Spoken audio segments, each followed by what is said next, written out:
Allez hop, la vidéo a même pas commencé que je t'ai déjà niqué les oreilles. Qu'est-ce que tu dis de ça, hein? Rien? Je m'en doutais.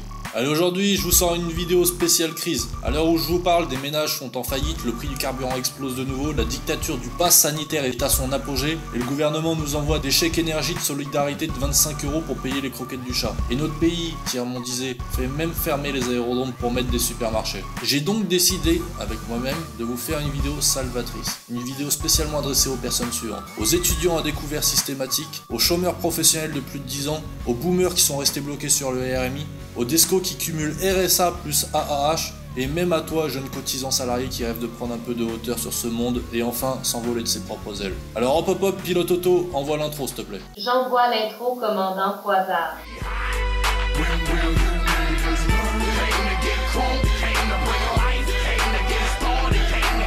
Avant mon copain, laisse-moi te parler quelques secondes d'une application pour ton vol. Il s'agit de l'application Checklist, présente sur iOS. Tu vas sur l'App Store ou sur le lien dans la description et tu pourras l'essayer et voir si ça te plaît, tout simplement. Comme son nom l'indique, il s'agit d'une application à utiliser en vol pour toutes les checklists dont tu as besoin, à portée de main. Oublie les checklists d'aéroclub en papier qui s'effritent ou qui moisissent, là tu fixes ton iPad ou ton iPhone sur le tableau de bord, ton genou, la verrière, et là tu as tout à portée de doigt, de manière claire et lumineuse. Que tu pilotes un petit ULM pendulaire, un bon gros Cirrus SR22 ou même ton petit 747 du week-end, tu auras les checklists d'urgence, de panne moteur, de feu en cabine, de panne radio et tout le reste. Ça peut même te servir à réviser quand tu es au sol. Tu peux utiliser l'application en écran scindé avec une autre application GPS par exemple, et là c'est le grand luxe à bord. Franchement, simplifie-toi les choses pour ton vol. Moi, depuis que je suis passé sur tablette, je fais plus rien en papier. Tu peux taper un mot lié à ton problème dans la barre de recherche comme oil temp, tu auras les checks correspondantes. L'application est en anglais, donc si tu comptes voyager à l'étranger ou devenir pilote pro, ça te mettra dans l'ambiance. La première machine que je vous propose pour voler vraiment pas cher, c'est le parapente. Je pense que vous êtes nombreux à savoir ce que c'est. Il s'agit en fait d'un aéronef à part entière, constitué seulement d'une voile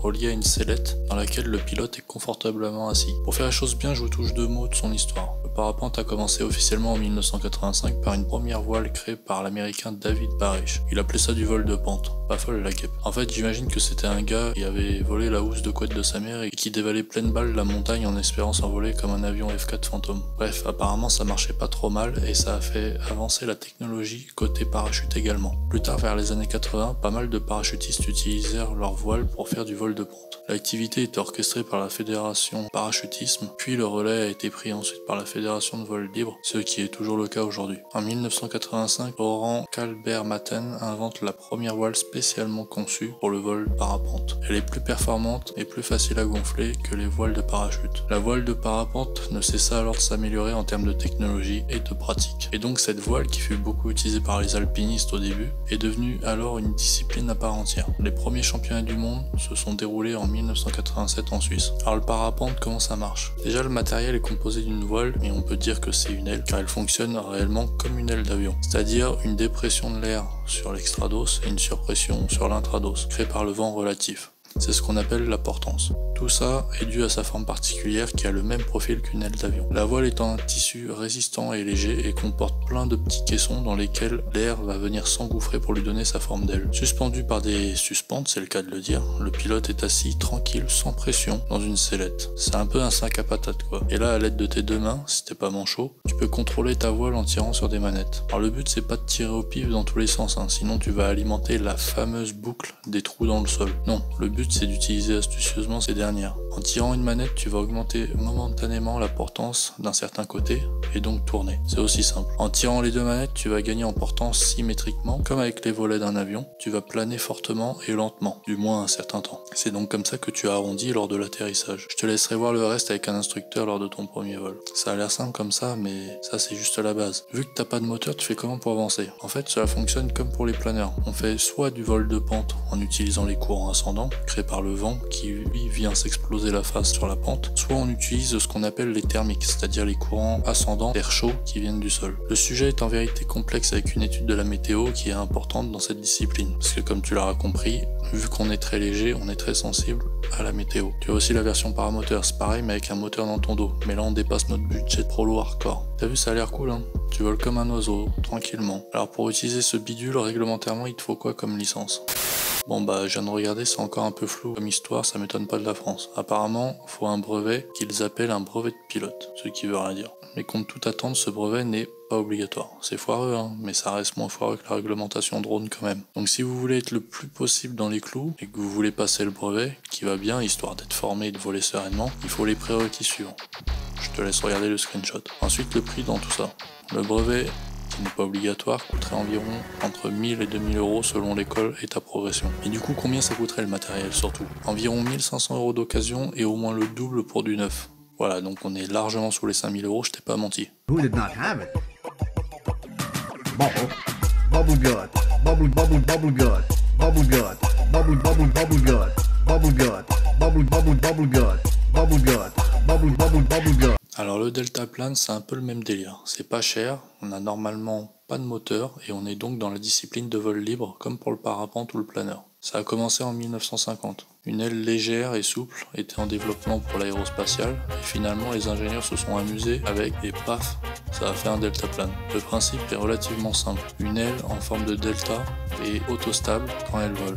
Le pilotage pendulaire se fait avec peu d'effort. Le pilote est allongé, la tête dans le vent, dans un harnais intégralement profilé, fixé sur le squelette solide de l'aile, généralement en aluminium, au point d'ancrage au milieu de la voile. Le trapèze, avec ses deux montants et sa barre de contrôle, permet au pilote, par l'effort de ses bras, de se décaler sur les côtés en avant et en arrière pour déplacer le centre de gravité. C'est comme ça que tu te diriges ou que tu montes, tu descends. Sur l'évolution rigide, le pilotage est différent et se fait sans gros efforts à l'aide de gouvernes comme un petit avion. Des gouvernes intégrées à l'aile. Elles s'actionnent par des câbles par déplacement latéral du trapèze. En fait, c'est un peu comme un ULM pendulaire mais sans moteur et sans chariot. T'as juste l'aile. Donc là, c'est comme le parapente ou le planeur, on peut voler grâce à la pente naturelle du relief et les courants d'air qui y circulent ou bien avec les thermiques. L'apprentissage du deltaplane est divisé en deux grandes étapes. La pente école, donc apprendre à décoller et atterrir, et le grand vol.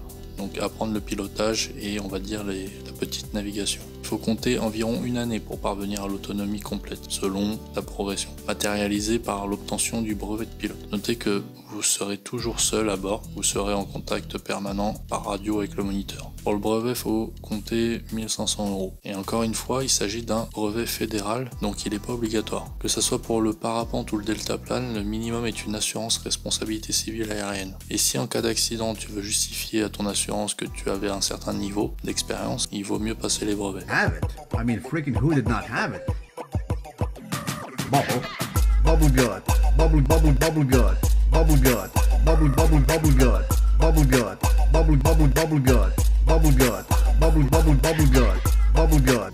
Alors là, on parle plus vraiment de vol, ni même d'aéronef, mais vu qu'il y a quand même la notion de planer et que ça coûte pas cher, on va quand même l'intégrer dans notre liste. Alors, il s'agit d'une pratique qui consiste à sauter depuis un avion, un sommet ou une falaise dans une combinaison souple en forme d'aile et gonflée d'air. Comme tu peux le voir, il y a une membrane entre les bras et le corps, ainsi qu'entre les jambes, tel un petit écureuil volant. Il existe différents modèles sur le marché des wingsuits. Ils sont souvent réalisés avec des matériaux souples, résistants, étant donné que le corps humain sert d'os central durant le vol. Donc plus besoin de structure d'aluminium, c'est toi le fuselage. Ce sont les sauts en montagne et en falaise qui attirent les amateurs de cette pratique, puisqu'ils offrent une bonne dose d'adrénaline. Ça peut être assez extrême et dangereux selon ta façon de pratiquer ce sport. Il y a pas mal de morts chaque année. C'est un peu un mix entre le deltaplane et le parachutisme. Le pratiquant n'a qu'à écarter les bras et les jambes pour faire gonfler les membranes de la combinaison et voler comme un oiseau.